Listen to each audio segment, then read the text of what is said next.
Zombie Tech. Welcome to Zombie Tech, a forum for engineers, scientists, and inventors to ponder on the technologies needed to survive the inevitable zombie apocalypse. She's Eddie. He's Whisker. And who do we have this week? We have Joey Hudy, a 14-year-old, is that correct? Yes. 14-year-old engineer who has made kits, who has taken the maker world by storm. Hi, Joey. Hi. So, when did you start all of your electronics projects and all of this making and such? I started to make starting May. Okay. Because that's when I first went to my first maker fair. This past May. Yeah. Awesome. Okay. And what did you go to maker fair with? Or did you just go to see what was going on? I came with my marshmallow cannon at first. Okay. We did the whole round trip to each one, so I brought that one along. At first we were just like in the young makers. Sure. And at the other ones we turned into being having our own booths and selling. Awesome. And we'll get to your marshmallow cannon, which by the way is super awesome, and I totally want to make one myself. But what inspired you to start working on all of these projects or the DIY stuff? I just really didn't have anything to do, so I was bored. That's why I always say is I was bored. Okay. Yeah, that's like the best reason to do anything. That is true. So you just decided one day, well, I'm kind of bored. Let's make a marshmallow cannon, or like, how did that work out? I had the idea of using compressed air, and then to like shoot something. And then when I looked online, other people had done it, so then I had to change the design a little bit to make it a little more abstract. Okay, and did you do this all yourself, or did you have help with that? I had help with a couple of things. The money-wise, I got help from Home Depot. They helped pay for it. Nice. Yeah. It would have cost like $100 or so. Sure. That's quite a bit of money. Yeah. So I was really happy that they helped me out with that. And yeah. I made something from there before. It was like a trebuchet, and they helped me pay a little bit of that. Okay. And I made friends with this when the work is there. And he helped me out with the base of the marshmallow cannon. Super cool. And so, was that mostly like you had an idea and then found some, I guess, schematics online, and then had some of the friends help you out, like help make it with you, for you, or how? With me, I had the idea of just having a single cylinder as the compressed tank. Okay. But when I looked online, that's what everybody has, so I didn't want him to be that much of a copycat. So I just kind of made it abstract. Sure. I like it. A man with ambition, coming up with your own designs. I dig it. That's very cool. Now, you mentioned a trebuchet. I love trebuchets. Mm-hmm. And Whisker and I, we sometimes play like these medieval games on like the computer and such. And trebuchets are the worst enemy ever because they will take down a castle wall like nothing else. So, can you tell us a little about the trebuchet? Because that would be perfect against zombies. Yeah, the trebuchet, it's about like how I can't think of like about 5 or 4 feet high. Wow. And it can only shoot like a tennis ball. I don't know. That's probably for the best, really. Because the counterweight is like a two 1 pound weights and a paint canister that is filled with sand. Nice. And right now it's not working because the basket is not working. Okay. And originally it didn't have wheels, so it was really hard to transport. Sure. But then I went to Walmart and bought a couple of wheels so I could make it roll. Gotcha. Well, it's about as tall as I am, so yeah, that would be difficult to move. So, and how did the idea for a trebuchet come up? I mean, were you like planning for zombies or? Well, I saw originally a cardboard trebuchet on Instructables. Okay. And I tried making it. That project probably took me 2 days, 3 days. Sure. Cutting a whole bunch of cardboard, and when I finally got everything all together, it didn't work. The whole form, the whole form just collapsed, and I'll have part of it because the only part that did stay intact was the arm of it, arm and the counterweight, which thought would have been the most failed. Sure. But that one was larger than the trebuchet that actually works. Ah, I see. And I kind of cheated because it said to use like stronger cardboard than I did use. So I probably should have stuck to the Instructable. Well, it's kind of you hope that your finagling with it will work, because I like cutting corners too sometimes. And if you don't have the money, for instance, to buy that heavy cardboard or to get that heavy cardboard, well, you got to make do, right? Because, I mean, in the zombie apocalypse, for instance, we may not have heavy cardboard. We may only have that light stuff. And so we're going to have to figure out how to kind of knock a few tennis balls into the zombie crowds. And any engineer with experience will tell you it's worth it to fail, because every single time you do something and it doesn't quite work out right, you learn from that. And the knowledge that you pick up from each one of those failures is what makes you, a really good engineer at the end of the day. Yep. From the trebuchet that I have right now, I learned that yarn and wood do not mix. Because the yarn, that's what happened with the basket, is that the yarn got stuck onto the wood. Oh, yeah. And I had the basket, the actual part that held the tennis ball was made out of packing tape. Oh, okay. Bunch sides, because I really didn't want to spend a dime on it. Sure. Yeah. So that failed. Oh, that's okay. You now have a working one. I mean, besides the basket that can eventually be fixed, but yeah, you still have one that's about as tall. Mm-hmm. Okay, They're gonna not have simple to. machines either. I mean, No, they aren't. they do a very simple thing, but the way in which they do it is not obvious. It's not trivial either. I remember as a kid, one of the best Christmases I can remember is when my younger brother was given a bunch of like really nice building blocks, and I was given a big, huge tin of old school Tinker toys when they were still made out of wood. And we're not normal kids, I'm like high functioning autistic, and he's like, a cool little brother who was real fun to play with. And he liked to build castles with his blocks, and I built a trebuchet out of my Tinker toys. That's so mean, Whisker. It was fun though. We both had a good time. So did you launch it at anything? Like how far can your trebuchet throw a tennis ball? How far do you think it would be from? I don't know. Yeah, 20 feet or something. I could. Awesome. I could probably just run the distance faster than I could shoot it. Yeah. That's true. But that's, you know what? That's still pretty darn cool. I also haven't tested like how much weight it could hold. Okay. Yeah. So no cannonballs yet. Gotcha.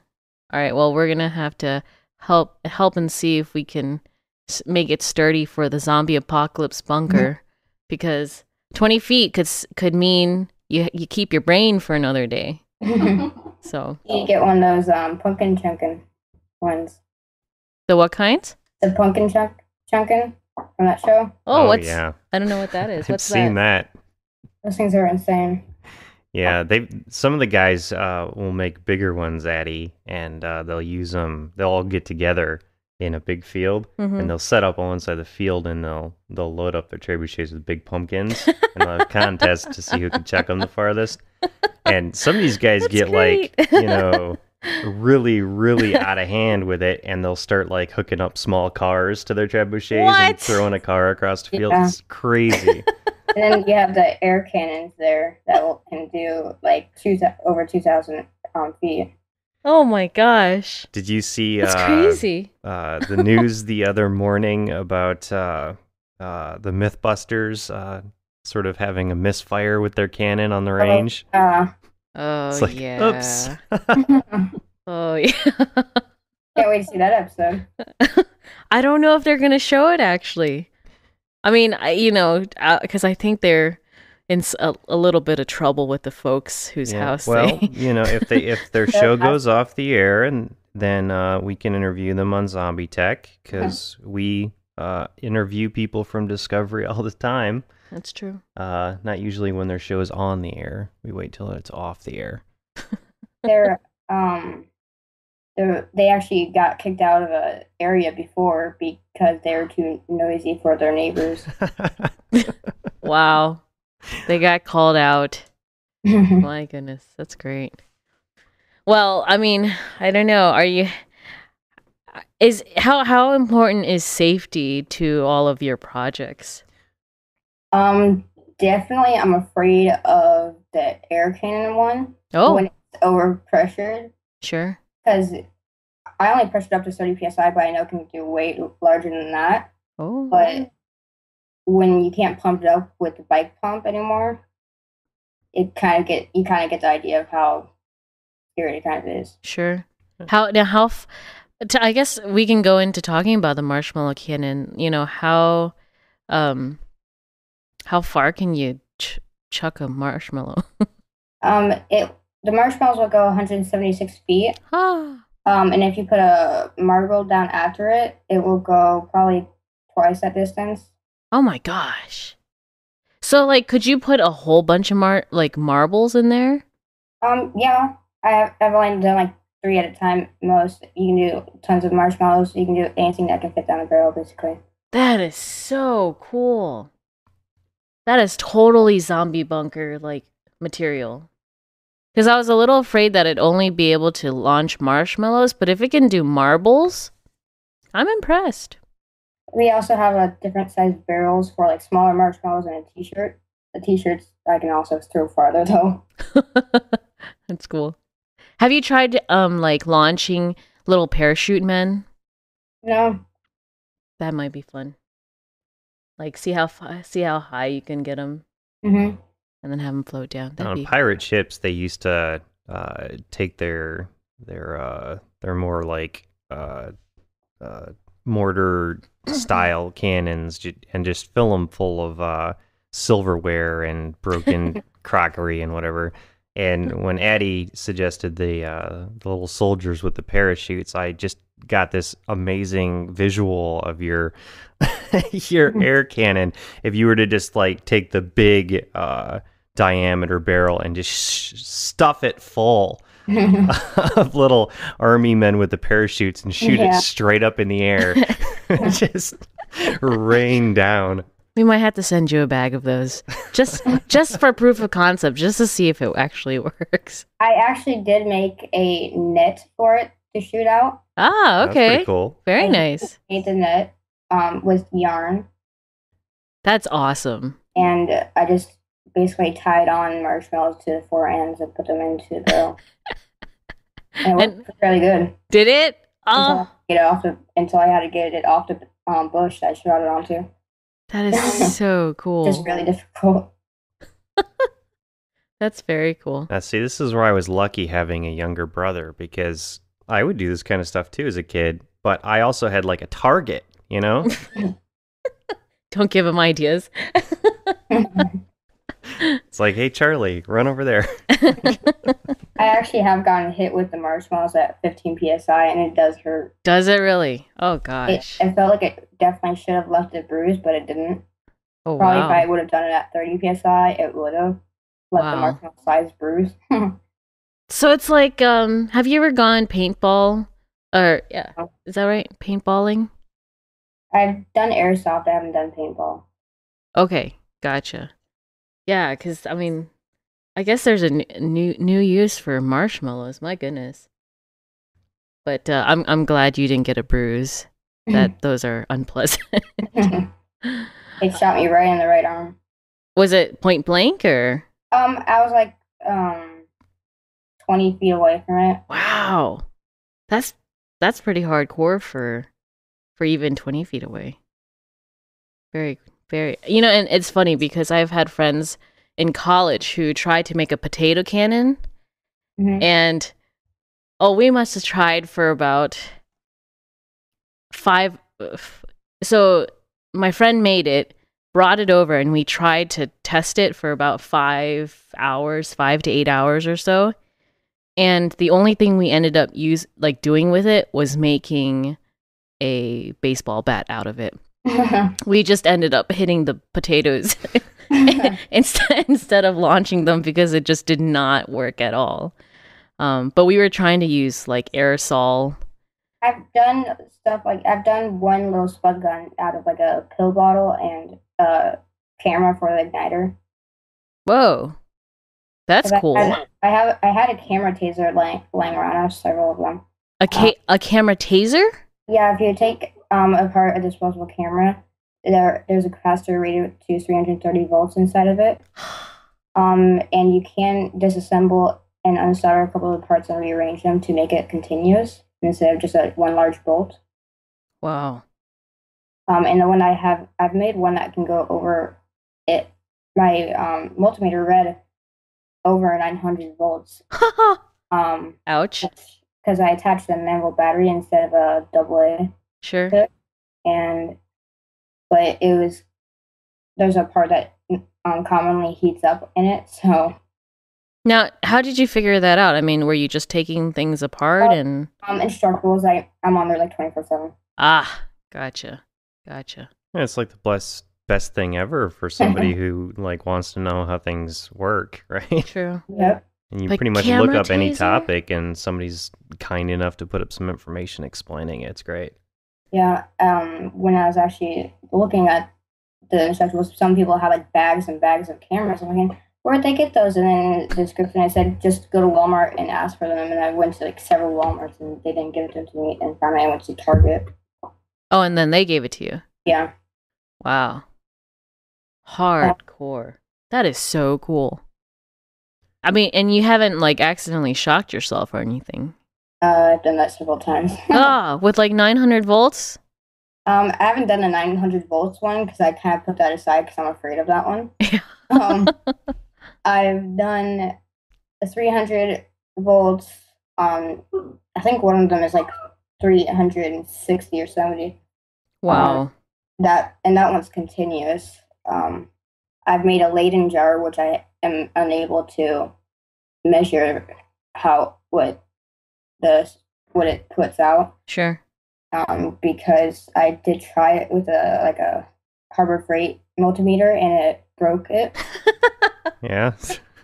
And it's That's cool. The Leyden jar is one that you just make out of a bottle and with aluminum foil and a bolt. Right. Yeah, a Leyden jar can get very, very, very high capacitance ratings on it. So yeah, I'm not surprised that you were able to blow up a meter with one. It's not lethal because unless you, of course, do. I have seen a couple of instructables people that done them with Home Depot buckets, which are lethal. Sure. Oh, those are just huge. And mine is just like a little bottle, and I just use PCB with a towel to generate static electricity.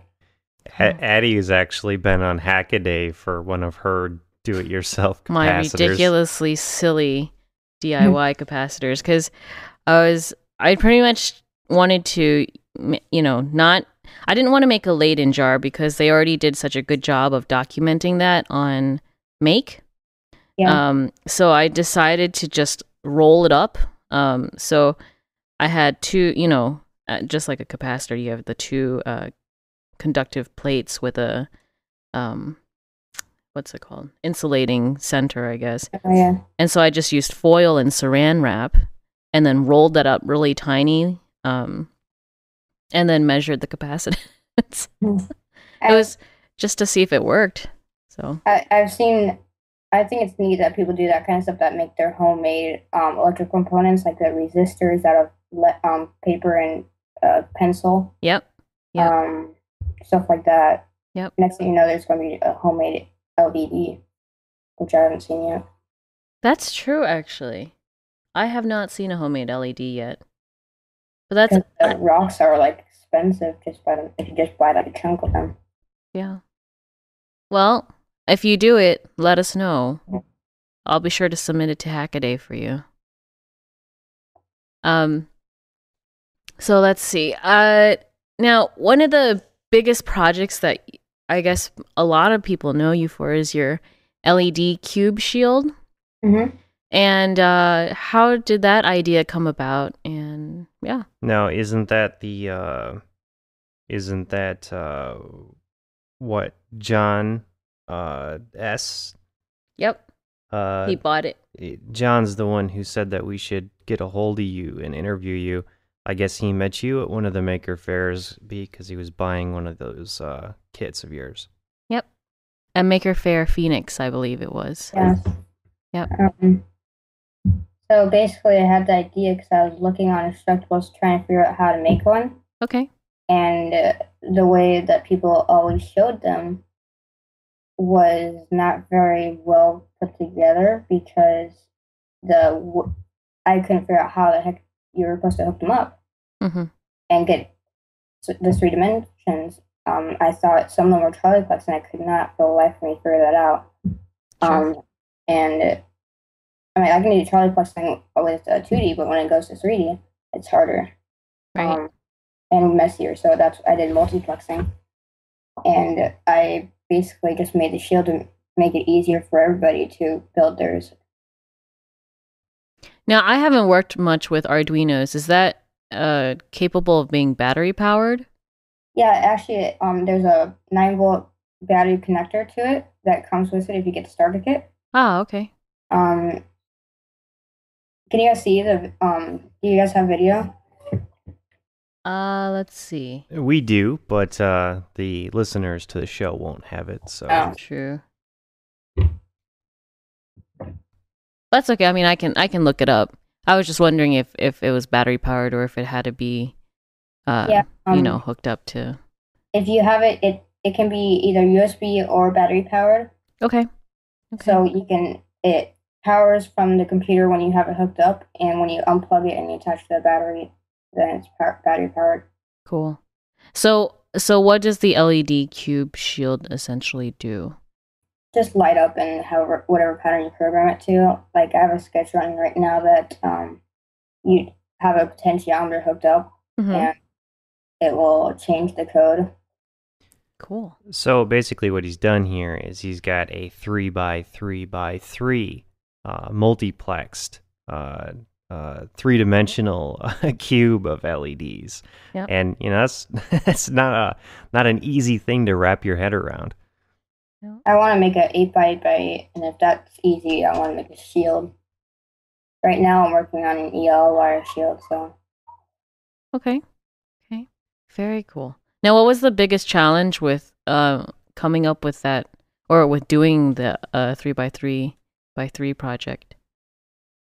Probably either getting the money or finding a good PCB manufacturer. Ah. What did you end up going with for your boards? PCB cart. Okay. They did a pretty good job. Now that I've learned a couple of things, I wish I could change the design a little bit. Yeah, that's always the case. Once you get a run done, you're like, I could have done. Yeah. Yeah. So then you have to change your code, you have to change your directions, and you have to change everything basically. Sure. So are you thinking of coming up with a second iteration of the LED cube? I want to do like every New York Maker Faire have a new LED cube. Oh, okay. I think that would be a neat and fun project, because right after I learned about LED cube, I learned about shift registers, so I was a little late about learning that. Sure. Shift registers are awesome. Oh, they are. They're so much fun. Very neat. Now, how many LED cubes have you sold thus far? I don't know. I think 150. Wow. This is why he's an inventor That's cool. and not an accountant. It's like, I don't know, some. Enough. And you use these to help with your fundraisers for getting to Maker Faire? A large percent of it goes to fundraising. Okay. I probably get like a 5% just spending money. I normally waste that on Adafruit. So Nice. It can't be considered a waste. It's investment. Yeah. Very neat. And really, you're in a good position, and you should take full advantage of this position. You should not be paying for any of your parts. There's a million different companies that would be happy to give you stuff, because you're out there doing it publicly. You're showing off what's possible with their products, and you're doing it as a, what'd you say, 13-year-old? 14. 14 years old. The company's going to be like, that just shows everybody that a 14-year-old can figure out how to do this stuff, so can you. And that makes it a lot easier for them to sell their products. So, you take advantage of the situation that you're in. Seriously, you're in a very unique position. I right off the top of my head, I can think of probably 10 different companies that would gladly enjoy having you as an evangelist for their products. Yeah, I actually, since Maker Faire, I've gotten a couple of companies they've been very generous in giving me a couple of things. Like I call it, this one box of mine, like the goodie box, because it has a ton of different shields, of Arduino shields, and it's probably nice. has over 200 worth of Arduino materials inside of it. Nice. And I've gotten just countless amount of help from Alinco Electronics, Microchip gave me 2 of their Uno 32s and their I think it's their Mega 32. Okay. Well, that's nice of them. Yeah. Yeah. Everybody's been so generous with, and it's so nice that they've actually done this. Yeah. Yeah, and they're doing it for a good reason for them too. Of course, it is nice for them to do that, but it's also really smart for them to do that, because if I were trying to sell something, you'd be a pretty good person to hand it to and say, here, go play with this and let people know what you think. Yeah. I actually have gotten, like, Alinco has given me about 3 different soldering ironers, and they're all fantabulous. That's awesome. I have like shelves of resistors and capacitors, and of course, like when I get a hack into like computers, I pull out all of the capacitors from it. I just strip it down. Sure. Now, how did you learn all of this stuff? Did you just originally, I had no clue what the basics, even like a resistor or capacitor, did. Mm-hmm. And then Alinco introduced soldering to me, and they gave me my first soldering ironer. Oh, okay. And that's basically how I learned. And then they gave me a couple of kits, and those kits came with a pamphlet that lists the names of different components, like the basics of them, and water analogies and what their purpose are. And I just reread them over and over again until it got like engraved in my mind, and that's how I got it. Gotcha. Now I'm kind of in a similar boat. I am obviously older, but the start of this year, I had no idea what a resistor was. And I think if you had asked me 2 years ago if I had wanted to know what a resistor was, I would have said no way, super boring, not interested, because I'm more into biology, and not until this year was I into electronics. And so I've been going through each of the components and like reading schematics and learning how to read data sheets for this past year. And it's definitely fun once you know what it does. I'm like, when I learned the resistor code, I was bugging my mom to just draw down random colors. Just to test orange. you. Yeah. It's just so much fun. Sure. Like before, it's not even, I think it's like only been a year. Like you, I've only been like introduced to this stuff for a year. Right. And I've learned so much that when I look back on it, I look at me playing with little random things out of like pencils and building stuff out of that. I'm thinking, right. I kind of laugh at my old projects and see how much I could improve them now. Sure. Well, it's a really steep learning curve, and it's getting past that initial frustration of learning the new stuff. Yeah. That you finally realize, oh man, there's like so much potential here. Mm-hmm. And go ahead. It's like the Hello World sketch. Yeah. Now you started with Arduinos, and before this, had you programmed at all, or are Arduinos your first programming? Arduino was my first programming, and I think it will always be my favorite. Yeah. The first is always the favorite, I think. It's so user friendly that it's easy. Sure. And when I first looked at a code, I had no clue how to do it and what everything's meant. I just knew what they did. Right. I just kind of copied and pasted, and over this year, I've learned a mass amount of coding skills. Sure. Well, you're probably better than I am. Mm-hmm. At this point, I can make an LED blink on and off. Huzzah! Yeah, I've learned a little bit of binary C. I'm working on Windows Visual Basics right now. I'm learning a little bit of that. I do OpenSCAD, EvilCAD. Oh my gosh. You're like owning me. Now, do you have a favorite Seriously, he reminds programming? me of Jeremy. Jeremy Blum? Yeah, like just, slightly younger version of Jeremy Blum. It's like complete overachiever. So do you have a favorite programming language currently that you've been working with? I think Arduino's would be. Okay. Because it's easiest, I would say. Sure. Right now, so far in Visual Basics, it's been super easy. Yeah. Yeah, Whisker's a guru at Visual Basic. Yeah. So getting him to pretty much anything else has been a little difficult. It's addicting. I've been on it for like 2 days now, and I can't get off. Nice.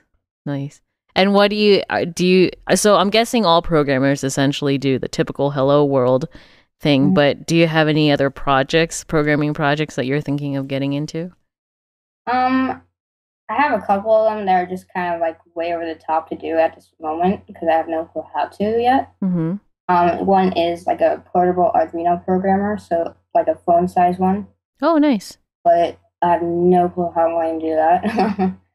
I have, what was the other thing? I can't remember what the other one was, but it was, I have a list of things. I have a list of things that are really ambitious, and I have a list of things that are like, okay, I can do this in like 30 minutes. Sure.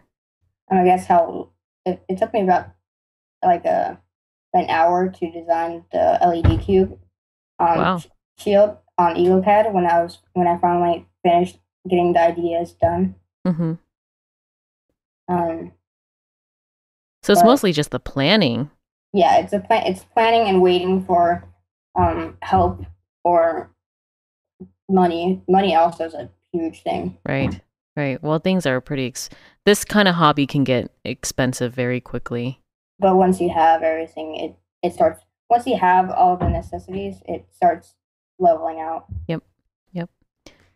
And really, you're building up a skill set that's highly, highly profitable.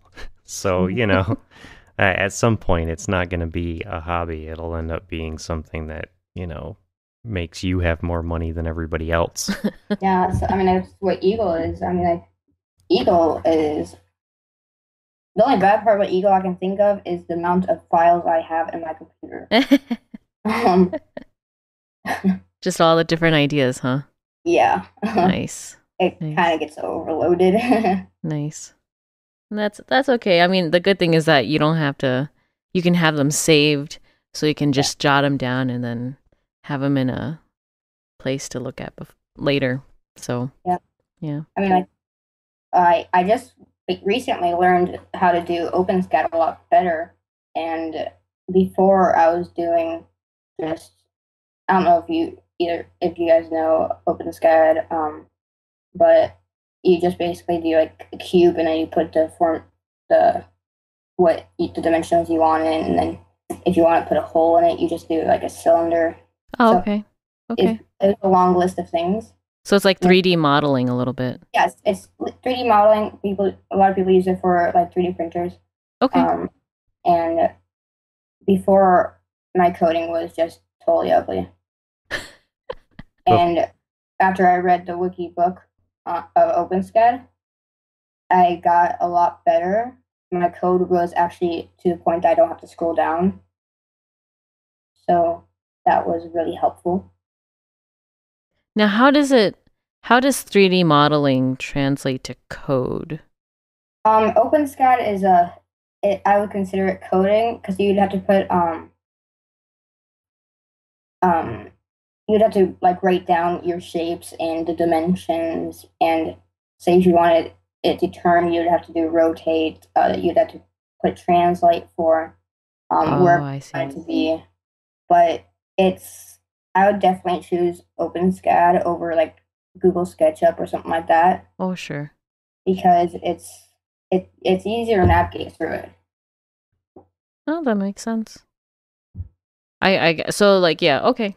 All right. I learned on AutoCAD in school, and that was like, the professional stuff. And by the time that stuff like Google SketchUp was released, it seemed so much like a toy to me that I never even bothered trying to learn it.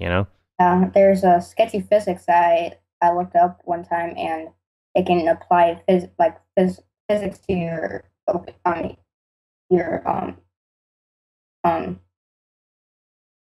designs, so you can apply gravity to make it fall, stuff like that, Nice. That's or very make cool. it turn. Before we started doing the TV show and these podcasts, Addie and I used to do professional 3D modeling for a living. Yep. So we know way too much about 3D modeling stuff, but we don't have a MakerBot yet. We really should start looking into those. Yeah. Yeah, I really want one. That seems like a really fun toy. Yeah. It's funny how you refer to something like that, a toy.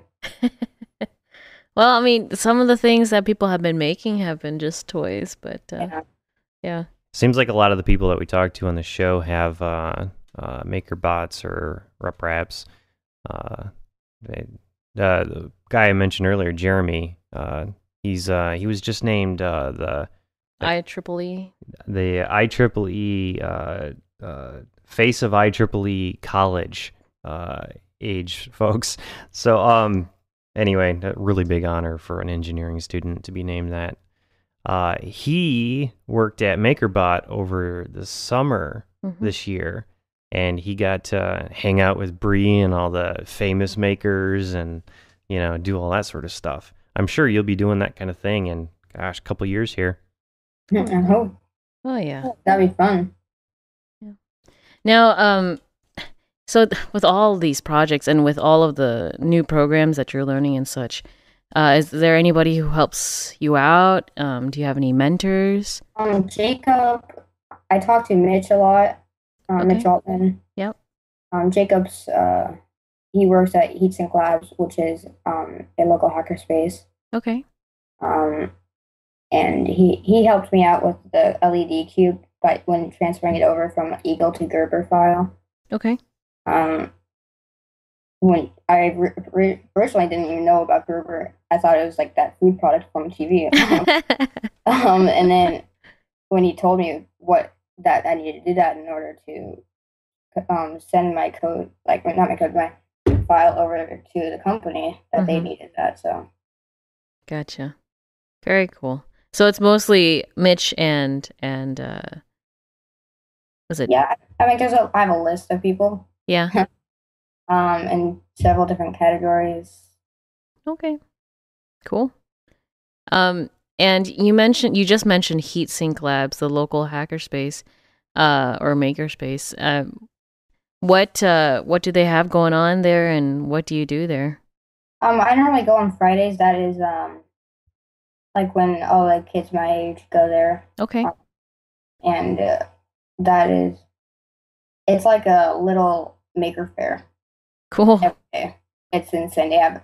I didn't have a Tymkrs register late. And then when I asked them if they had one there, they're like, "Oh yeah, you can just borrow it." And I'm like, "Really?" I'm like, "It's insane." And they have oscilloscopes. They have a laser cutter. They have a 3D print. They have a MakerBot. Nice. Skylar goes there, and he sometimes brings his MakerBot. They have every electrical component necessary. They have a welding station, metal station. Oh wow. Well, that is pretty darn ideal, isn't it? Yeah, It's insane. And then there's this one person named Jasper there that she has a Tesla coil. Ah. And that was really fun, seeing that thing work. Yeah. I want to make a little one. That's a desktop one. Well, it kind of sounds like you're on your way with the camera, what's it called? Taser. I mean, you're starting to get into those high voltage things. So there are some tutorials that I've seen that use camera tasers, and then they use a flyback from a TV, which my old TV just recently broke down, so I don't know how to safely go into it to remove it. Sure. Because I know there are some dangers to that. Right. But I do have a couple of projects listed with that. I want to get the electron going out and see if I hook it up to and power it outside the vacuum tube, if it would actually shoot electrons still, and see if I could zap things wirelessly. Sounds like something to take to the hackerspace. Yeah, that would be super fun if I could actually do that. It's like a wireless taser. That would be pretty cool. And I think we all know, of course, the ramifications for zombies with a wireless taser. That would be epic. One of the best ways to learn about how to work on equipment that has big capacitors in it and, inductive kickback and stuff like that is you got a hackerspace, and there's obviously folks there who are there to help. Yeah. So, you bring it in, and somebody who knows can show you which parts of it will bite you. Yeah, that's actually what I would ask Jasper about, because she does a lot of high voltage stuff.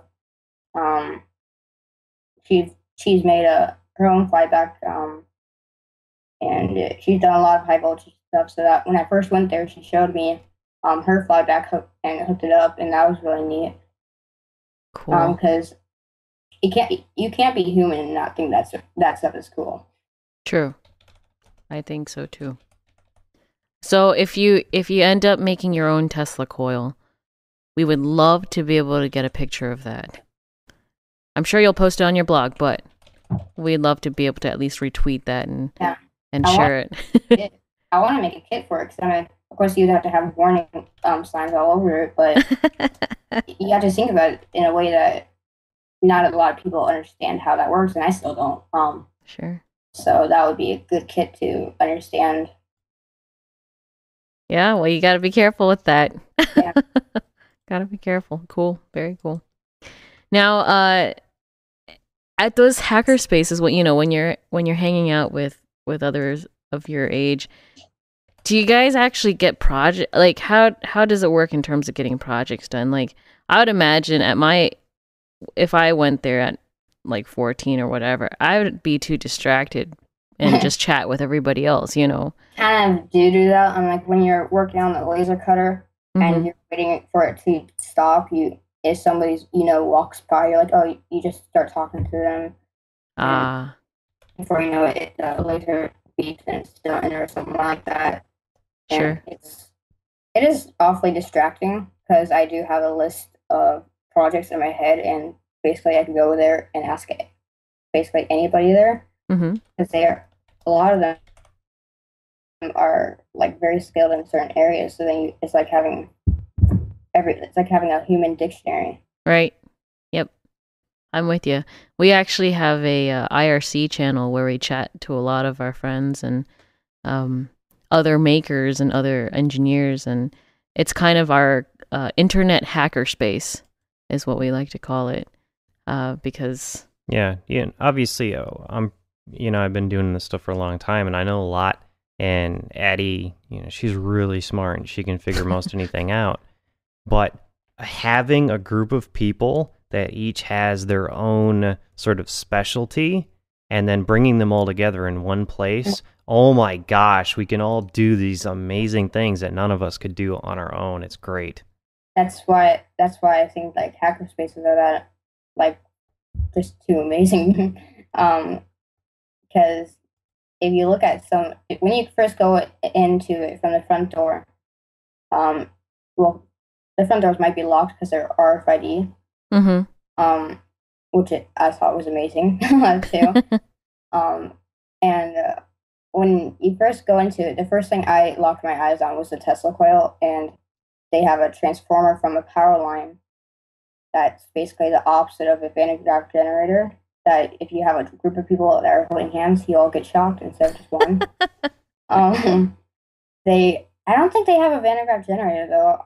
They have a Jacob's ladder all in this front window, these front two windows, and I'm like, that would basically catch anybody's attention if they knew what that stuff was. Yeah, no kidding. Wow, that's pretty cool. That's one way of getting people in high voltage. Now, before I turn Addie loose on you with the zombie tech traditional questions here, I got one for you. What test equipment do you have so far? I have a multimeter. That's pretty much it. Wow. All right, so you need to get yourself a frequency counter and oscilloscope. Yeah, I want one of those. I want to get that portable one from Seed Studio. A nice capacitance meter would probably be a good thing. A few little other items, and then you should be able to do some really, really cool stuff. Yeah. Like oscilloscopes, if you don't even know about them, they're still kind of cool. Yeah. And you don't have to spend a lot of money on them either. I just picked up a $20 one on eBay. It's like a 1970s single channel analog oscilloscope. And, because, we're producing a TV show here on a budget, I don't have $10,000 to spend on a brand new oscilloscope. No way, no how. But I definitely could come up with $20 plus like $10 in shipping, and I'm pretty sure you can too. Yep. So, don't be afraid to pick up some of that old 1970s and 80s stuff just to get your labs started. You can always upgrade later. I didn't know like which oscilloscope would be good to buy. And when Mitch came over to my house, he helped me find one, and we settled upon the one that was from the Seed Studio that was portable. Sure. And that way you can just bring it to any of your maker fairs if you need to, or what have you. And like when I went to the Maker Faire Phoenix, Skylar asked me if I had a multimeter, and I didn't. So. Oh wow. So you didn't have a multimeter when you were. You mean you didn't have one at the fair? Yeah, no. Oh, okay, I get you. I have a digital one and an older version one. Sure. I was going to be doubly impressed if you had made the LED Cube without a multimeter. Yeah, that would kind of be hard. That would be kind of undoable, but hey, I believe in you. So, any advice for how us older, well, I guess I'm not really considered an engineer quite yet, but how older engineers can help younger engineers such as yourself? Teaching. Okay. Teaching what you know to them. I've been taught from several people in several different categories, and that has really widened my fields of where I want to go. Mm-hmm. But the problem with that is I can't really now focus onto one area because they're all really fun. Sure. But I do have a lot of knowledge now of different areas, so that would help me out in the future. Right. Right. Cool. And this is kind of a random question. So, Whisker is high functioning autistic, and you have Asperger's, correct? Mm-hmm. So, we let you guys call yourselves autistic now. So we actually have an begrudgingly. We have an Asperger's friend and Whisker and she say that they're not in the same category. I mean, in the medical world, I guess they're under the same umbrella per se. Yeah, but the doctors like to call it the same thing, but HFA and Aspies are two different things, and that's what Whisker says.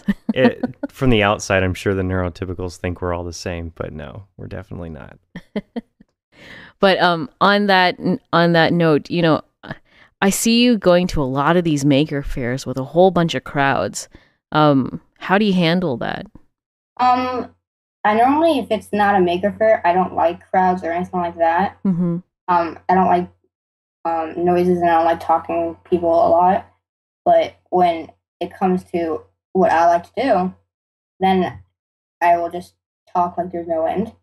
Sure. And I will just walk into the crowds and get where I want to go. If it's a maker fair, I'm like, when I went to go to Maker Fair on the Friday before like anybody in the public got to go, it's basically the best time to go do it. Mm-hmm. If you are a maker, because you don't have you can talk to people privately and get one-to-one with them. Yeah. And I actually talked to the people at Architect in May. Oh, cool. Yeah. And my mom somehow was able to get me to see Adam Savage from Mythbusters because he's doing a talk. Awesome. Very cool. Because of the crowd, and before him, he was on. It was Mike Rowe, and yeah, I saw the video of Mike doing his little talk there. We couldn't even see him, and we're in like the back of the room. Mm-hmm. And because there were so many people in the room and you couldn't see them. Right. So that's what she got to thinking of. Gotcha. Yeah, no, that makes sense. It's always like in the beginning or when there aren't as many people, like one, you don't have to push through the crowds, and two, you actually don't have to yell across the noise to be able to talk to somebody about their projects. Yeah. When she brought me into the room, I had no clue that he was there. So it was, okay, I would have liked a pre-warning. So that was a really fun shock. Surprise! It's a celebrity. Yeah. Although I think you're a bit of a celebrity yourself too. I've been reading that people have been asking for your autograph. Very cool. Do you like the added celebrity? Yeah, it's really fun. Because I didn't really think that I was that smart beforehand. Mm-hmm. And my mom thought I was just saying random things because she had no clue what I was saying beforehand. Sure. So she was like a little skeptical about what I was saying. Sure. And when I finally went to Maker Fair, she finally understood that I wasn't just making it all up. Sure. Sure. But celebrity, it is fun because I have helped a couple of people with Asperger's. Nice. And a couple of people that don't open the world of making. So that part's really fun. Sure. That's what, makers should use their celebrity for, just to encourage other people to get into it and save us all from the zombie apocalypse, of course. So, we have what, 6 minutes? Give or take? All right. So this means this is now my time to ask. Well, I mean, I've been asking questions all night, but just some of our more zombie tech. We have a couple of questions that we always ask every single guest. So. Correct. So knowing what you know about zombies and how they're the bad guys, wanting to eat your brains, what 3 tools would you bring to your zombie apocalypse bunker? Tesla coil. Okay. Definitely. That's awesome. A air cannon and a lot of guns and bullets. Awesome. I think we're going to have to also give you the coordinates to our zombie apocalypse bunker so that we can commission a whole bunch of air cannons around the area, because I think if we can get it powerful enough, we might just be able to use stale marshmallows. Why have an electric fence when you can have a Tesla coil fence? Oh, yeah.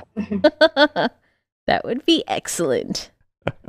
I think you are going to have to work with our defense team in arming the outside, because bullets may you run out of bullets. You may run out of bullets, and you may run out of gunpowder, but you will always have lots and lots of marbles, ball bearings, marshmallows, stale marshmallows, and Daddy's old dirty socks. Hey. I do my laundry. Thank you very much. The Tesla coil would incapacitate them because it would override their muscles and make them basically have seizures on the ground. Exactly. Yeah. What was it like? And the camera tasers. They could be like portable. 2 weeks ago, maybe 3 weeks ago, we got to interview the world's foremost expert on zombie neurological disorders. Like, this guy awesome. Has, like, the U.S. government recognizes him as the foremost expert on what would have to go wrong with a human brain and nerves for it to act like a zombie. Yep. It's like, oh, we get to talk to the coolest people. It's great. I think you have a real future in saving the human race. I didn't even know there was such a position to be to be filled. There are strange things in this world sometimes. So, and let's see. Okay, so at the zombie apocalypse bunker, of course, defense would be your forte because you're already super awesome at making such things. But is there another system that you would want to set up? Wardenclyffe. I would want to rebuild Wardenclyffe. That would be like the ultimate deterrent. What? Tesla coil. It's like a giant 4-story high Tesla coil. Oh. Okay. Well, I'm not the expert, and I will defer to you. It got scrapped. It was one of Nikola Tesla's larger projects. Ah, I see. It was supposed to transmit power wires. Oh, yeah. Oh, that. Yeah. Okay, see, I'm a little dumber than the rest of the folks here. So, yeah. Okay, I understand that. I get that. Okay, good. Perfect. I actually, and it's funny. We should talk about it another time, but I tried to watch a movie about him the other day, but it was in Polish and it was like from 1990, so I just turned it off. I mean, I like Nikola, but I don't like him that much. I'm sorry. Yeah. But the wireless transmission of power, I wonder why we still don't have it widespread. We do. It's just that it's smaller. Yeah, it's really radio waves. I mean, that's what it is. And transmit power wirelessly, but like within a foot distance. Yeah, through inductive coupling. Yeah. One reason why we haven't rebuilt it is because it was it was like $1 million back then, which is just a ton of money now. Right. But then it would save so much, wouldn't it? I mean, you would save on copper wiring and... It used a ton of copper and a very, very large amount of electricity. Enough that when he was doing a small scale, he did a power outage for one of the main cities in one of the states. That's awesome. Yeah, he was known Dear for that kind of Mom, thing. I caused a power outage in the city of whatever. Sincerely, your son, Nicola. But he did get to transmit and light up a light bulb a mile away, though. Ah. I don't know. That might be worth it. I think that'd be so cool to be able to do that. And the people that were working in the facility while he was going that distance, you had to stuff your ears with cotton balls because that was the best thing that they had, and it was super loud. I know. One of our first fans of our show, Alan Yates from Sydney, Australia, he actually builds small-scale power transmitters that just transmit through the air. He's got some pretty cool experiments. Seems awesome. So it is possible. Yeah. I wonder if you could do that with like a MRI machine, since they make a large magnetic field and use it as a transformer. You know, that's the second week in a row that MRI machines have come up on the show. Last week we interviewed a doctor, and he was talking about using an MRI machine with an oxygen tank to create a rail gun. I've heard stories about that. I mean, like, I've heard a story that there's an oxygen tank in like the far corner of the room, and they turned it on, and it just came flying into the MRI. Yeah. That's a really big electromagnet. I know that when I was with my friend, we couldn't, I mean, we had to, like, not strip search, but, you know, make sure we didn't have any metal on our bodies. Like a neodymium magnet floor, like with chunks of neodymium magnets all around, and then you turn that thing on. Oh. That would just be scary. Yeah. Put the zombies there, not the humans. Oh, I tell you. Well, and in our zombie apocalypse bunker, we have plans for two of them. The doctor and the neuroscientist are going to both strap an MRI machine to their backs and hike it on over to us. I hope it's the back of their semi-truck, because those things are kind of big. Maybe anyway, they're just super strong. As awesome as this conversation is, we are unfortunately out of time for today. I wanted to know, is there anything, any websites, whatnot, that you wanted folks to know about? Mine. So that one would be, let's see. Look what Joey's making. Yep, look what Joey's making.blogspot.com. Mm-hmm. Yep, and there's a lot of his projects, a lot of links to great things that... I have my own store there. Yep. And you can get your 3x3x3 LED Cube Arduino Shield there. So, like, there's like a couple hundred of you guys that listen to this show. If you all go and order Joey's stuff at the same time, he's going to be very, very busy. True. And I'll have to see if I can find the plans for your Canon, because I totally want to make one of those. It's actually on make.com. It's probably like a lot of pages back, but we do have a tutorial on there. Awesome. Excellent. So I'm going to go check that too. And then if I have any questions, I'll be sure to let you know. Yeah. Okay. All right. And as for us, you can find this show every Thursday at zombietech.tv. There's RSS feed and iTunes links on the side, so you can automatically download it to your phone, your iPod, your iTunes, whatever you want. Real easy. I think that's it for me. That's it for me. All right. Thank you for joining us. We had a lot of fun talking today. Thank you. Bye. Bye.